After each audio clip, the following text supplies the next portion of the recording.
민수기 17장 1절에서 13절입니다. 1절.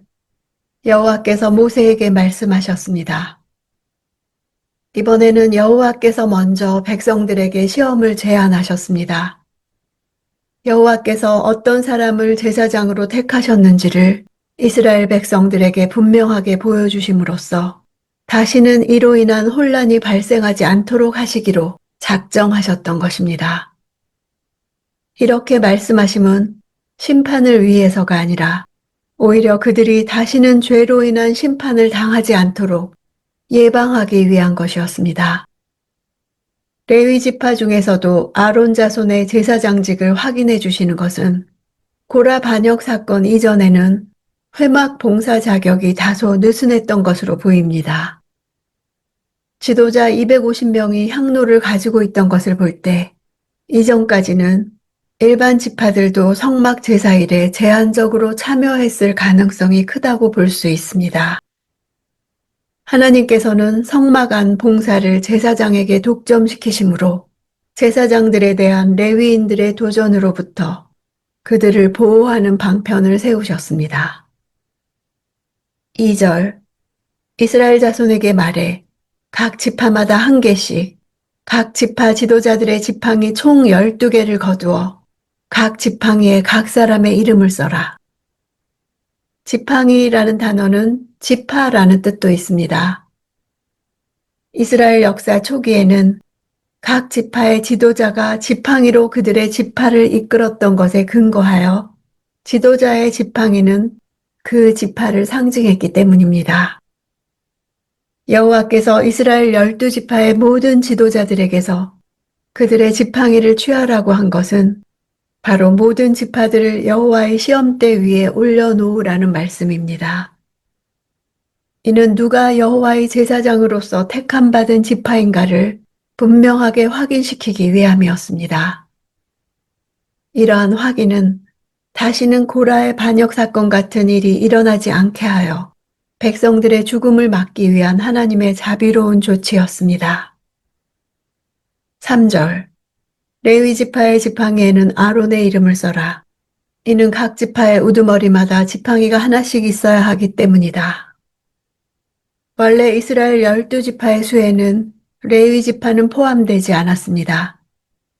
레위 지파 대신 요셉의 두 아들인 에브라임과 므낫세가 각각 지파로 세워져 이스라엘의 12지파를 이루었습니다.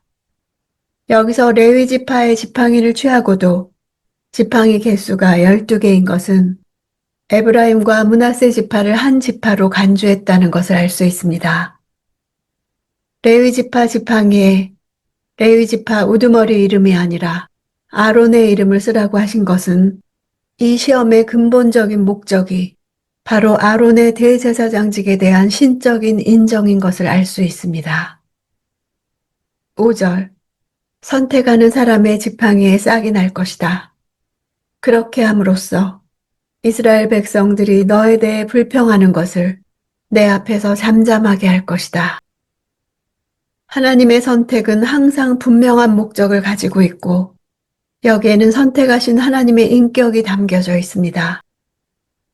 하나님께서는 어떤 특정한 사명을 부여하기 위해 특정한 사람들을 신중하게 택하셨고 자신의 선택에 대해 끝까지 포기하지 않으십니다.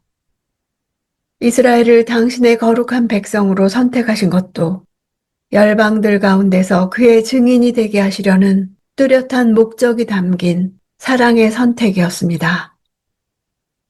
8절. 이튿날 모세가 증거막 안으로 들어가서 보니 레위 집안을 대표하는 아론의 지팡이에 싹이 터 순이 나고 꽃이 피어 아몬드가 열려 있었습니다. 아몬드는 고대 근동에서 매우 귀중히 여겨지는 열매였습니다. 창세기를 보면 야곱이 그의 아들들을 애굽의 총리 대신이었던 요셉에게로 보내면서 예물을 가져가게 할 때 유향과 꿀과 향품과 모략과 비자와 함께 이 아몬드 열매를 담아가게 했던 것도 이러한 사실을 잘 보여줍니다. 아몬드는 히브리어로 샤케드인데 깨어나다라는 의미를 가지고 있습니다. 실제로 아몬드 나무는 겨울을 지나고 맨 처음에 깨어나는 나무입니다. 하룻밤 사이에 싹이 트고 꽃이 피고 열매가 여는 것은 지팡이의 기적이 계시적이며 초자연적인 기적임을 보여줍니다. 이 의미는 아론의 대제사장직에 있어 절대적으로 하나님이 초월적으로 개입하셨음을 증명하는 것입니다. 아론의 쌍난 지팡이를 통해 아론의 권위와 권력이 그에게서 나온 것이 아님을 보여줍니다. 하나님의 초월적인 개입이 없이는 아론은 죽은 막대기에 불과합니다. 12절 이스라엘 백성들이 모세에게 말했습니다. 우리가 죽게 됐습니다. 망하게 됐습니다. 다 망하게 됐습니다. 죽게 됐다, 망하게 됐다는 완료형입니다. 백성들은 아론이 하나님께서 대제사장으로 세우신 자라는 사실이 확연하게 드러나자 자신들은 여호와의 재앙으로 인해 이미 죽은 목숨과 마찬가지라는 현실을 직시하고 완료형으로 울부짖고 있습니다. 백성들의 두려움은 여호와에 대한 건전한 두려움이 아니었습니다. 그것은 단지 자신의 죄로 인해 다가올 여호와의 징벌에 대한 두려움이었기에 그 위기가 지나면 곧 사라지고 말 것이었습니다. 13절 누구든 여호와의 성막 가까이 가는 사람은 죽을 것이니 우리가 다 죽게 되는 것 아닙니까? 원문으로는 가까이 나아가는 자는 이렇게 가까이 나아간다는 표현을 연이어 반복하고 있습니다. 본문에서 강조하고자 하는 것은 여호와의 성막에 대한 일반 백성들의 접근 불가성입니다. 하나님께서는 아무나 여호와의 성막에 나아올 수 없게 하셨습니다. 뿐만 아니라 스스로 제단으로 나아간 자마다 죽임을 당하게 하셨습니다. 그런데 이제서야 이러한 고백을 하는 것은 그들이 하나님께서 임재하시는 성막에는 하나님께서 특별히 구별하여 세운 제사장 외에 들어갈 수 없다는 사실을 소홀하게 생각했으며 아론 지파의 고유한 제사권을 이제야 절감했음을 보여줍니다.